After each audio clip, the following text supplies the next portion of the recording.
mismo nombre. I'm sorry que te interrumpa, ¿Cómo pero fue? ¿Cómo fue? I'm sorry que te interrumpa, pero No, tranquila. son preguntas sencillas en verdad. Son Dale, zumba. about 8 or so. Okay. So la primera es what's your name and what do you do in the arts? So, ¿quieres que conteste en español o en inglés? Como se te haga más fácil. Bueno, pues mi nombre es Arianna Cuesta. En las redes a mí me conocen como Ojos Nebulosos. Soy fotógrafa, videographer, básicamente just a creative. Me enfoco a darle luz a las personas que son afroboricuas o afrodescendientes, por verdad la falta de ver eso representado en los medios, creciendo en Puerto Rico. Nunca veía personas que se veían como yo y siempre me habían educado de que esa no era la manera de belleza, y sentí que mi responsabilidad con mi arte de fotografía y video era darle luz a personas como yo. Ok. Awesome, gacha. Ya ahí se mataron como 3 preguntas. Ah, pues duro. Yeah. Pero también he visto que a veces le metes al modelaje. How did you get into that? Pues en realidad no es que nunca pensé ser modelo ni nada así, sino que tengo panas o gente que me contactan con que, me encanta tu look, me gustaría tirarte fotos, y pues yo digo, pues dale, zumba, pero mi modelo no es algo que en realidad tuve, que estudié o tuve en mente, pero sí puedo decir que una forma de yo, ¿cómo digo esto? Like self-love, was a way of that was through photography, like doing self-portraits, even meant through my phone or camera, and that really helped me like give myself credit and that I'm beautiful and that I don't need to like worry about other people's opinions. Gotcha. And like that's why porque muchas personas cuando me contactaban, especialmente estudiando fotografía en la universidad, era, me gustaría tirarte fotos, qué sé yo, pero entonces cuando iban a editar la foto, era un montón de editaje a mi piel y a como yo me veía de tamaño y todo. Entonces me ponía, tú sabes, a dudar, como que, wow, ¿tú piensas que yo soy bonita o tú es el concepto tuyo de belleza? Eso me afectó mucho, ¿verdad? Otras cosas de mi vida me afectaron la forma en que yo me veía, y usé mi propia fotografía para tú sabes, darme ese cariñito que me merezco. Y pues haciendo eso, a otra gente le gustaba mi forma de modelar, I guess. Gotcha. Yo creo que es más el estilo que el modelaje, pero eso that's actually how I got into it, I guess. For giving myself self-love. Gotcha.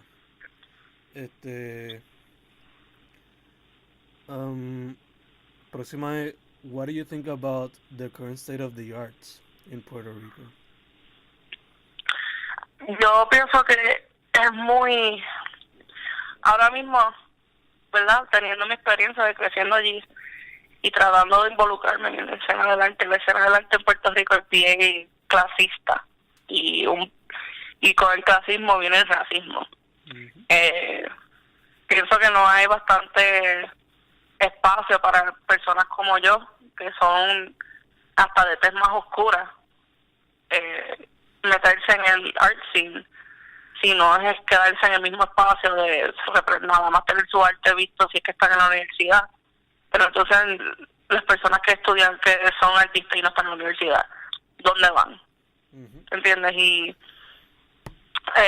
yo estudié en Sagrado Corazón y para mí fue bien difícil porque siempre eran personas blancas que tienen mucho dinero, y entonces si yo hacía mis piezas de fotografía era porque tú dices que tú eres afroboricua o esto es lo otro, si todos somos afroboricuas.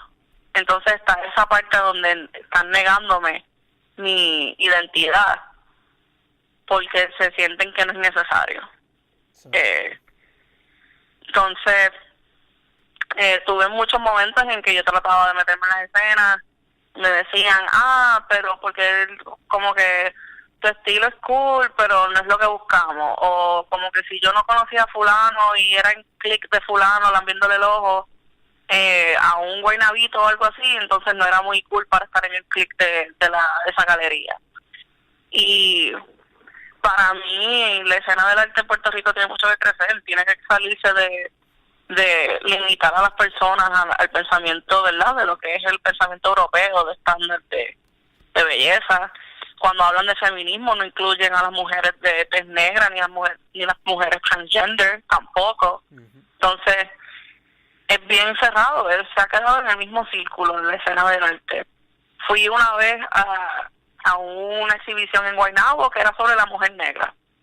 Todos los artistas que hicieron una pieza de la mujer negra eran blancos. Todos los artistas eran blancos, excepto uno que era un pana de un amigo mío.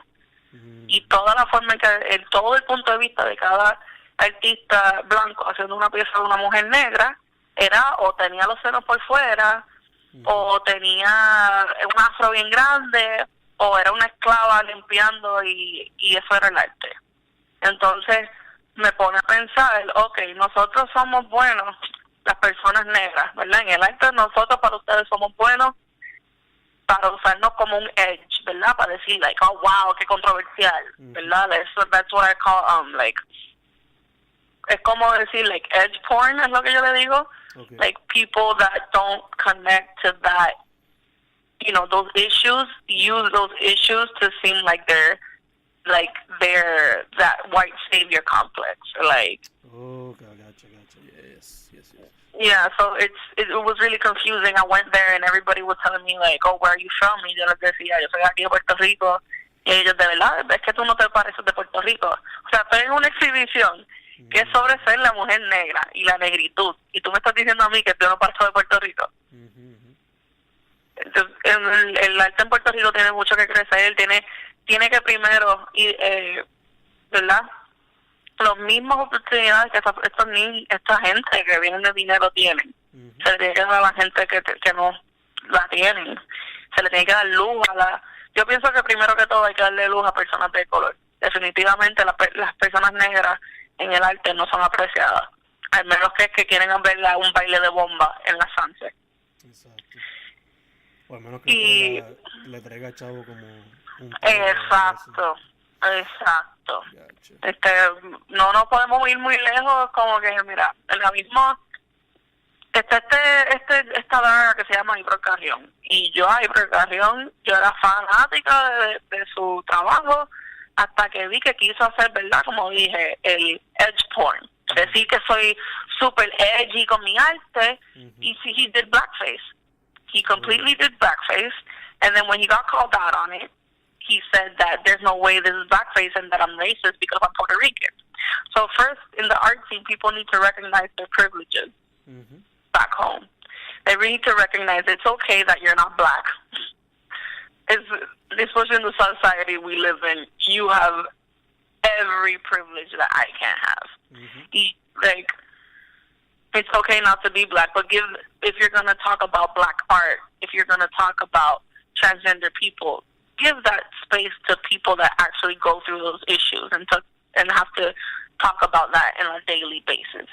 And when they include blackness into the arts, it can't just be people that look like me, because I'm light-skinned. And I know damn well there's so many good darker-skinned artists that are not let into these art scenes because they're too black. They won't say it, but that's what they're thinking.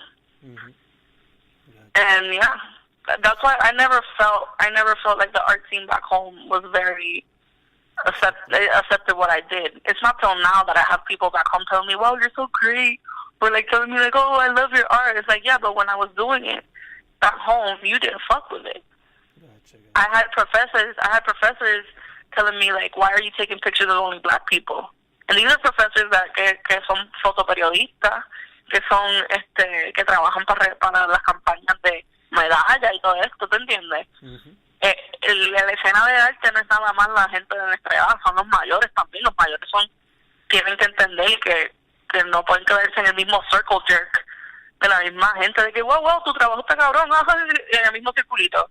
Porque entonces nunca va a crecer el arte de Puerto Rico, and I'm tired of just seeing, like, perdóname, Santurce es ley, I don't fuck with Santurce es ley, porque tú te estás metiendo en el barrio de gente en escasez, estás haciendo un cojón de dinero, y estás haciendo esto y lo otro, pero tú le estás dando lugar a los dominicanos que llevan años ahí, teniendo su arte o teniendo su sitios de comida. No, le dan like a estos gentrifying as fucking food places, and like artists, sometimes not even artists that lived in PR, you know, and I don't fuck with it. I really don't.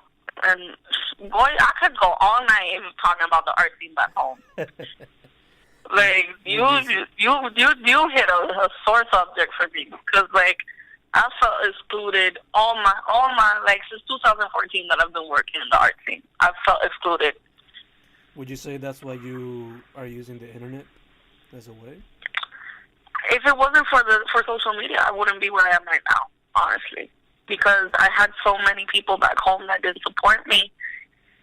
If it wasn't for people from the States or other parts of the world supporting me in social media, and like they saw what I had, like they saw my talent before I even saw it, you know. And that's why like it's important to acknowledge your identity and like your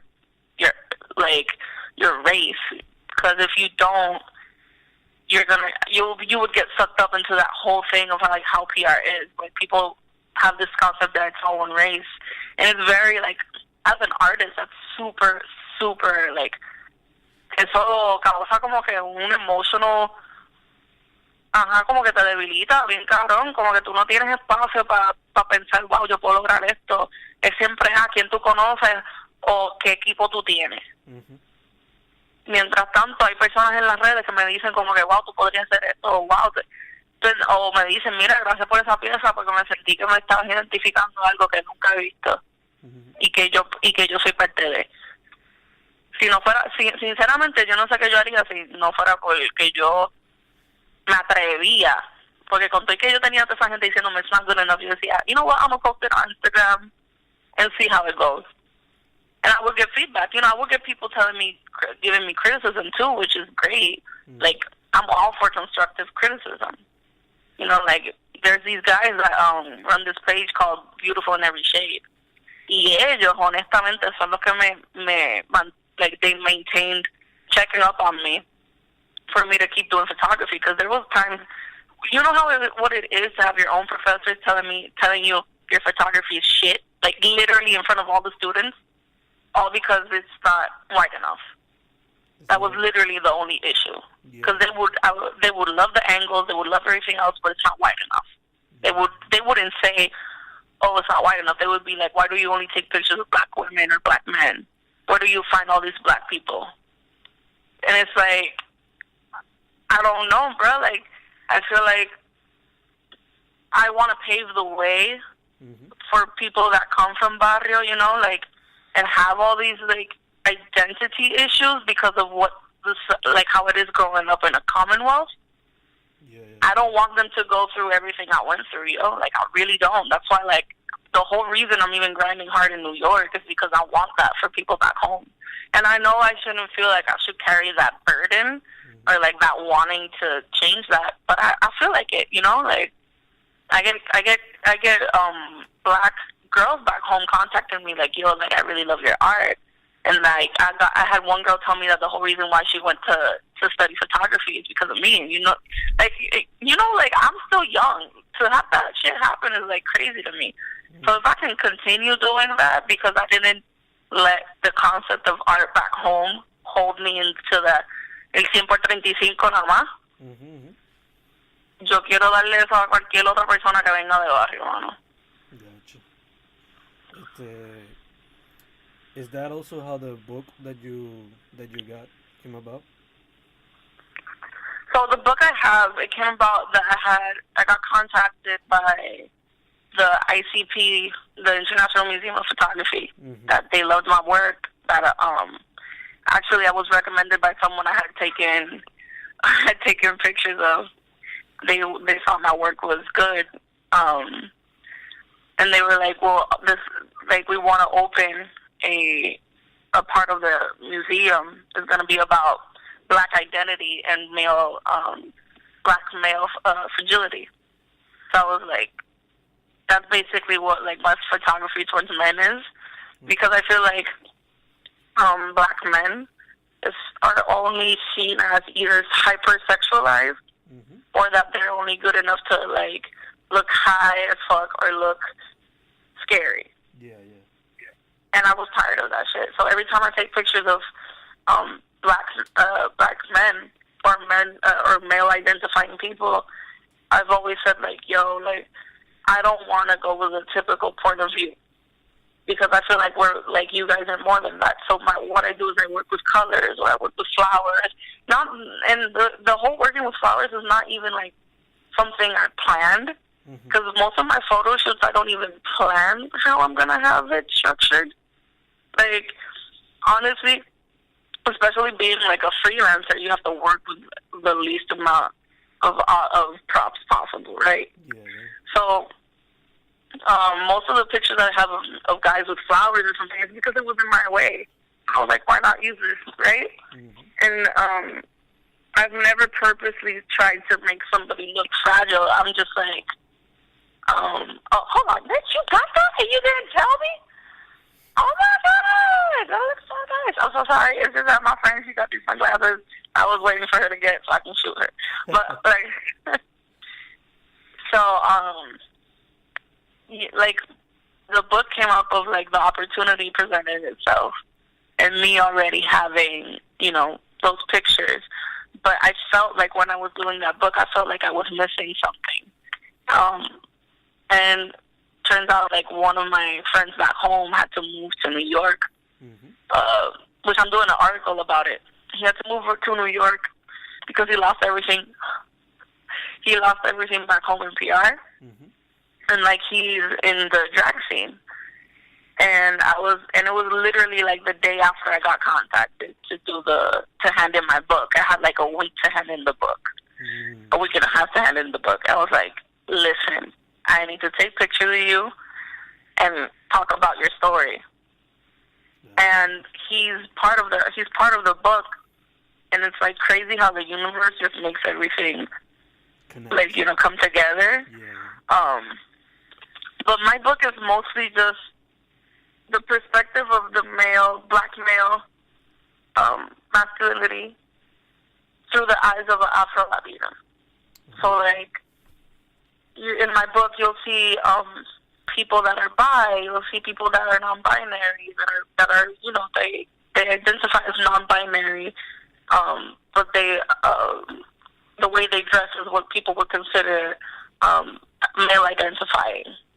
Or, like, I have people that are the person that's in the drag scene, so it's, like, super feminine kind of way of seeing himself, right?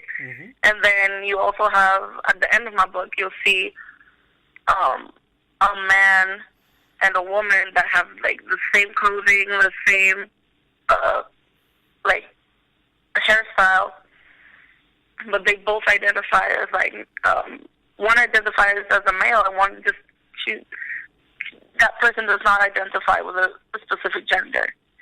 So I felt like it was an important component to my book, and it's not something I really planned, you know? Like, it was something like, I already have this work because this is what I do, and this is what I believe in. And I'm not the type of person to, like, go out seeking certain people. You know, like how there's some people that will post, like, I need a transgender person, or I need this, or I need that.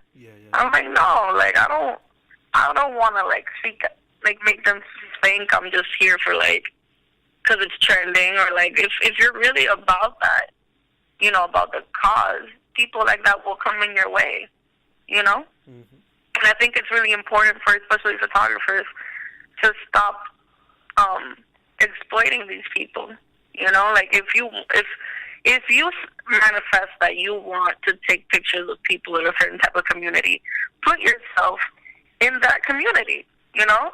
And one way or another, you'll get that photo shoot you want, but don't exploit them. Gotcha. So these are, like, the last 3 questions or so, but They are, some might be simple, some might not. Is there any other form of art you want to pursue? And if so, what field and why? So I don't really limit myself to what what I can be capable of. Mm-hmm. I don't really, how do I say this? I don't put myself like I'm going to do this in the future. I just let how I'm going through the art, and I feel like it just comes to you. I don't really, I won't be like, yeah, like I don't feel like that art has a, like you can define it like that. So you just go with the flow, whatever comes. Yeah. Gotcha. Yeah, because I feel like when you define something, it has to be something that has some type of structure, like math or like science. You know, like you have a structure to it. Gotcha. But art, yeah, like the arts have no like. You can't really put art under one box. Like you can't say this is art only, because art, what's art to you can be art, not be art to someone else. You know. Exactly. And to me, to give me that, like for the future, I don't like pressuring myself into thinking what I'm going to be in the future or what I'm going to do in the future. I just let my art take me into the directions I have to go. Gotcha. This one might come with a little pressure, but if a young girl came up to you and said she wanted to be an artist, what would you tell her? What would you tell her? I would ask her why. Damn. Would you give her any form of advice? Depending on what the motives to becoming an artist are. Are you becoming an artist because that's what you feel like you want, or that's what you've surrounded yourself of, or are you wanting to become an artist because it's in style? Gotcha. Because the way I can't give someone advice that's looking to be in style, because that's not how I feel. I can't, like, I would probably recommend someone that's like, you know, like, what's trending on Instagram, that's what I'm going to shoot. Or, you know what I mean? Like, I can't give you advice if that's not how I work.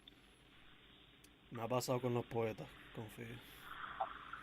Yeah, like, I really, like, also, the reasons behind why you want to become an artist really help you see what path you can start to move into and see where that takes you.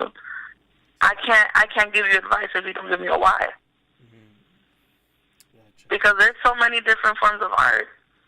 You know, like there's no boundaries to that. You just need to know the why.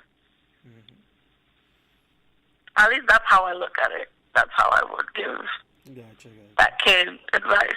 Se entiende. And last question, what is your biggest goal right now? My biggest goal? I think my biggest goal is always to give back.